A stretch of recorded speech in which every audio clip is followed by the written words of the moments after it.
this is Michelle with the Worldwide Good News, and I'm really excited today to be interviewing Lori. I don't know how to pronounce your last name, Lori. Deshane. Deshane. And she is the founder of an amazing blog called Tiny Buddha. I have been visiting this blog now for, I'd say, about a year, but I got more so into it once I fell sick in March. If you've seen my other videos, you may know a little bit about that. And if not, I'll just catch you up that I am living with MS, and I had a bad relapse and was pretty confined to my home. And Tiny Buddha was a place that I actually could go to every day easily on my iPhone while in bed. And I asked Lori if she would do this interview with us here today to talk about what it is that Tiny Buddha is doing for the greater community online.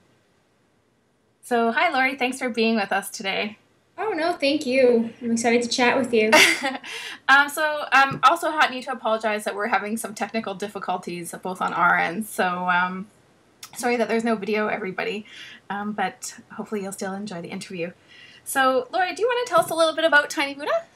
Sure. Tiny Buddha is a community blog. It's a place where anybody can submit a post about overcoming some type of challenge and then offer their insights or lessons to help other people who are dealing with something similar. It started on Twitter, actually, a little over 3 years ago, with just a daily quote. And the way the site evolved is that I had been running this Twitter account anonymously, just posting one quote a day. And I started to wonder about the human element of, how are different people internalizing these ideas? I saw that people were retweeting the quotes regularly, and I wanted to know, what do these concepts look like in all these different people's lives? What do we do with it once we see it on, our Twitter stream and then retweet it, and, do we just go on with our day, or do we actually change something about the way that we interact with the world? So that's what I wanted to do with the site, is create a place where people could say, every blog post starts with a quote, and it's just sort of what that means to somebody, what they've done with it, how it's affected how they live their lives. I would say that one of the things that I've really enjoyed about being part of the community is that people are really authentic in their writing. People generally really open up and share what they're going through, and I think that that's something that makes people feel less alone. You also share a lot of your own personal struggles, and as you said, the thing you love about it is it's very honest, and you're very open and honest as well from the experiences that you've had. Well, a lot of people have written, as a lot of the people who've written different posts for the site have had a wide range of, different physical challenges, and people often say that, it is tough, that I think that when someone's going through something, you don't want people to respond to you differently, and on the other hand, there are certain changes that need to be made, and it's, everyone ultimately wants to do the right thing by the people they love in their lives. If someone's going through something, you don't want to say the wrong thing, you don't want to push too hard, but you want to be there. And I think that's the challenge, is that people generally have positive intentions. It's just knowing what to do with those. But one thing that people have often written, though, is that when they've gone through something physically challenging, it does sort of show them, which people in their lives are the ones that are there for them, which people are in their lives are the one they can talk to, or how they, kind of firms up their relationships even more. Yeah, absolutely. Yeah. And Laura, I was wondering if you could also tell our viewers how they can contribute to the blog with Tiny Buddha. Sure, absolutely. So Tiny Buddha is, as I mentioned, is a community blog, and one thing that I like to tell people is that really anyone can contribute a post. It's not reserved for people who are experts or authors or speakers. It's really from anyone. And sometimes someone will write a post, and I'll go back and forth with them a little while to try to clarify maybe their message. But anybody who wants to jump into that process can. I have on the site, there's submission guidelines, and if people can take a look at that and get an idea of maybe what they want to write about and how they want to write it, and then they just send it to me at email@tinybuddha.com. Oftentimes what I'll do is when I have a certain number of posts kind of in the queue scheduled to be published, I'll stop collecting submissions for a few weeks just to catch up, and then when there's the next open window, anybody can submit again. Yeah, thank you. I know I'm not much of a writer, and I started blogging for a foundation here in Vancouver that helps those with MS. And it's challenging, but it's actually really fun. I think the challenge is to keep it to the point and not start rambling on. But the process of the rambling on and getting everything onto paper has been really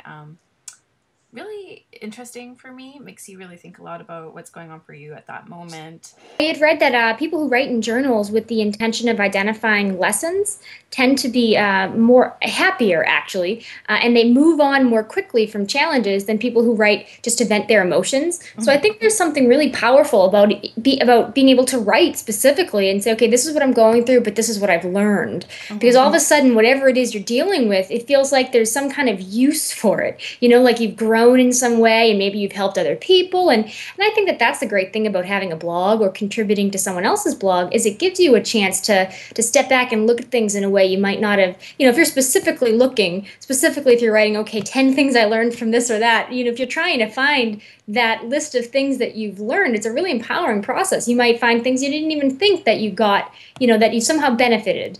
Yeah, that's wonderful advice. And taking that from there, I'm looking at your recent post that I got in my email with what has been the hardest question in your life. Do you want to explain that little project that you're doing right now? Oh, sure, absolutely. Well, I have coming out in the beginning of next year my first print book, which is called Tiny Buddha Simple Wisdom for Life's Hardest Questions. And this project is kind of going to go hand in hand with that. So, first, I'll speak briefly about the book and then go into the project. What I did with the book was I started actually by asking the Tiny Buddha Twitter followers a number of what I determined to be the hardest questions in life. So, you know, like what's the meaning of life, and why is there suffering in the world? What does it take to be happy? Really, really light questions, as you can see. Absolutely, those are easy ones to answer. The simple ones. Yeah. So I asked these questions, and then I took the responses, and I chose, in the end, I chose just about 200 of them, and I built the book around these different responses so that the book is kind of, it's really a hybrid with a lot going on, but mostly it's, you know, since there aren't really any concrete answers, it's a book of possibilities, you know, different ways to look at things, and then what you can do with that to empower yourself to be happier and, you know, more satisfied with your life and to like the person you are and the way you're living your life. So that's the general premise of the book. Whereas this project that I've started now, I've asked people to share photos of themselves displaying what they might think is their hardest question in life. And I'm going to sort of the goal is to create a slideshow of these on a different site. So, you know, that could be different things for all kinds of people. It could be about love, or it could be about forgiveness, or it might be something physical. You know, it could be, how do I get up today, or how do I walk 2 more steps today, or depending on whatever challenges people are dealing with. And I thought this would be an interesting project because, I mean, it really gives you a window into someone to see what question has been the most pertinent in their life. You know, what they maybe struggle with, or you could even share insight about who they are. And so I think this will be kind of interesting as people send in their photos. That's great, Lori. Kudos for doing that project. That must be so interesting to be part of, and so inspiring for yourself as well. Also, it was really fascinating to see how people answered the questions when I presented them on Twitter, because there are so many different ways to answer these things, you know, and so many different inspiring, empowering perspectives. And it just goes to show you that you don't really need to have all the answers if you're asking the right questions and giving yourself possibilities to empower yourself.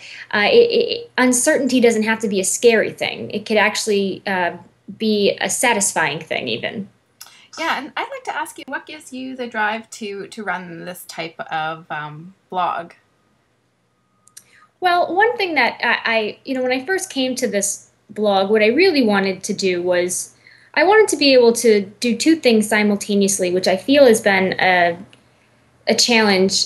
I've at times struggled to reconcile these two simultaneous needs, which is I want to be able to constantly improve myself, you know, growth. I want to feel the sense that I'm growing and evolving, but I also want to be able to, at any given time, love and accept myself exactly as I am. Because when I look back at a lot of the pain I've experienced and caused myself in my life, it had to do with a strong internal conflict about whether or not it's okay to be me. I mean, because I've recognized there are always going to be things that I can improve or that anyone else can improve. That's life, growing and learning. But then at the same time, peace comes from being able to love yourself. So with the site, I wanted to create a place where we can all, challenge ourselves to work on the different things that we might be struggling with, because there's always going to be something. There's just no end point, Absolutely.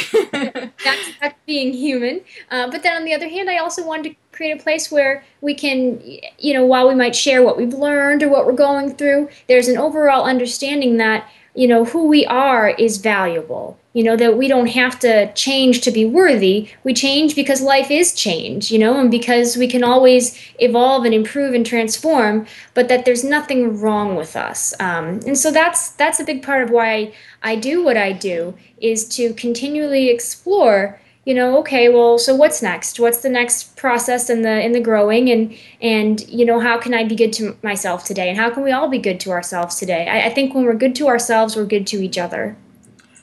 Lori, you're so inspiring. And it's funny actually because as I said, I was writing my blog post this morning, and I actually was talking about exactly what you just mentioned about, I think through this process when I can speak for myself with having MS, you have to learn a lot of acceptance and love and patience for yourself. And that's a challenge, to say the least. And I think probably the hardest part is the acceptance, and just kind of going with what you are right now in the moment and not beating yourself up about that. And I know a lot of people see me as being quite positive. And I was actually, when I was watching your interview, the other one you did for Worldwide Good News, you said, "Oh, you don't walk around with a Pollyanna glaze." Nor do I. But I have been accused of that. But, I think just kind of asking yourself not just the right questions, but the difficult questions. It's uncomfortable, but I think it's good to put yourself in those uncomfortable positions. And I find that, when I come to your blog and I read either posts that you've written or ones from other people that have given you their posts, I can often see myself through those Yeah. same challenges, and that's why I really enjoy visiting Tiny Buddha. So again, thank you for that. Oh, thank you. And I'm sure a lot of people are probably out there watching or listening and thanking you for that as well. It's a really great place, and I love how you've made it a community blog, because I think that's quite unique. First of all, it's nice to feel that everyone has something to share and something to learn. You know what I mean? It kind of puts us all in the same field. We're all in this together. And I also think it's a lot of pressure on any one person to have to say, I would never want to say that I'm a guru of any kind. Are you being called that now? No, no, no, no. I do think that when people, do start a site, though, and you're writing all these personal development articles and you're putting it out there, and particularly if you're not putting a lot of yourself into it, it does sort of you build an image of somebody giving advice. And I like the fact that this is a community where everybody's sharing what they've learned, and then maybe it's sometimes saying where they need help. And I do that quite a bit myself. You know what I mean? It feels like a much more organic, honest place for me personally to be in, to be able to say, okay, there are going to be things that I might be able to share with you, and then there are times when I'm going to learn from you. It feels like a healthy environment where everyone is a student and a teacher. Yeah, absolutely. And I think that's one of the things I really like about it. And it also, there's a nice diversity in writing styles and experiences. Yeah, I think that's one thing I really do. Are you hearing me? Yeah. Oh, yeah, I can hear you. Oh, good, good. I do appreciate that people who have contributed posts have ranged in age from, maybe their late teens to their 70s, or, there are people from all different locations and all different, and yet underneath it all, you often can see that these posts there's something relevant to most people in every post, despite all the diversity, because we do all deal with the same universal challenges. Yeah, no, absolutely. Well, Lori, you've said so many amazing things today to get people thinking and inspired, and I really want to thank you for taking the time out of your day to talk with me and with the Worldwide Good News, and to all our viewers. Sorry, viewers, that you can't see us. But I really hope that people take the time out to check out your blog, your Twitter, your Facebook, and connect with Tiny Buddha. I encourage people to do so because it's really been inspiring for me. Well, thank you so much, and thank you for reaching out and connecting with me and sticking through this sometimes technically difficult. I really appreciate the opportunity to chat with you. So thanks for Yeah, thank you. And for everybody watching, this was Michelle today with the Worldwide Good News, speaking with Lori Deshane from Tiny Buddha.